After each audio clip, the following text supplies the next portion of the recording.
ladies and gentlemen, this is Carmine Sabia for Explain America, and the news just got worse than impeachment for President Joe Biden and his family. Before we get started, please make sure you like, comment, share, and subscribe. Those little things really help us out, and they help our channel continue to grow. Representative James Comer appears to be giving up on the idea of impeachment.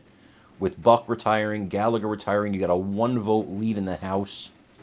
Impeachment's not going to happen, and even if it did, it would go to the Senate where they would not even have a trial. They would just put it aside and forget about it.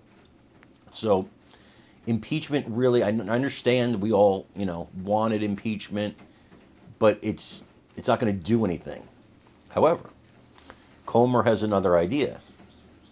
Crimes were committed, according to him. He says he has the evidence crimes were committed.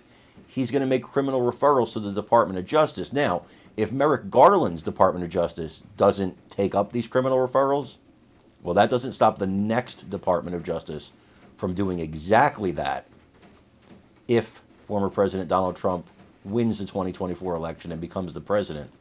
Then you got those criminal referrals sitting there. And, well, the Democrats like to use the Justice Department so much against President Trump, might just come back to bite them. I want you to watch this interview where he talks about this, and then, of course, let me know what you think about it. Please, again, like, comment, share, and subscribe. I'm Carmine Sabia for Explain America. We love you guys. God bless you. Take care, everybody.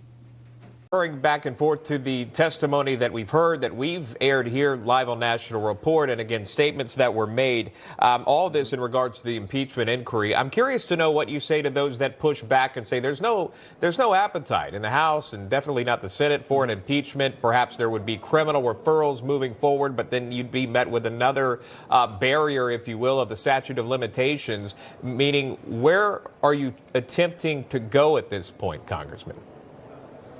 Well, I want to hold accountability. That's what we said all along. We said when we launched the investigation, we want to provide the truth to the American people and then provide real accountability. So what does real accountability look like? Does it look like impeaching Joe Biden in the House and then the Senate tabling it like they're going to do with the Merrick Garland impeachment?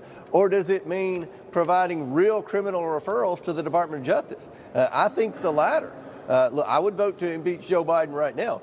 The impeachment inquiry was meant to give us more tools to be able to gather more information to be able to win in court when the Bidens challenged our lawful subpoenas. We've done all that. We've gotten the evidence that the Bidens were influence peddling. They never paid a penny of taxes on it. Joe Biden's lied over a dozen times about his knowledge of who his family was doing business with and the fact that he did communicate often with these people. So now we want to hold accountability, and I believe that the best path to accountability is criminal referrals. And I want to make the point that when Hunter Biden was set the first time in that Delaware courtroom to receive blanket immunity for all of his crimes, the judge cited a letter from our investigation as to violations of the Foreign Agents Registration Act, as to violations for tax evasion.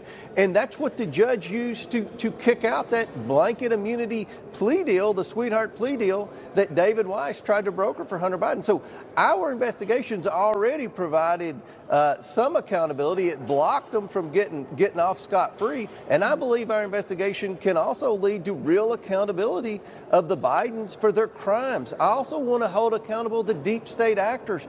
Every instance of the Bidens being investigated by the Securities and Exchange Commission, by the FBI, by the Department of Justice, by the IRS, every time the Bidens were circled by government investigators, someone in the deep state would step up and tell the investigators to stand down. We want to list those names and hold them accountable for the cover-ups of all the Biden crimes, and I think we can do that.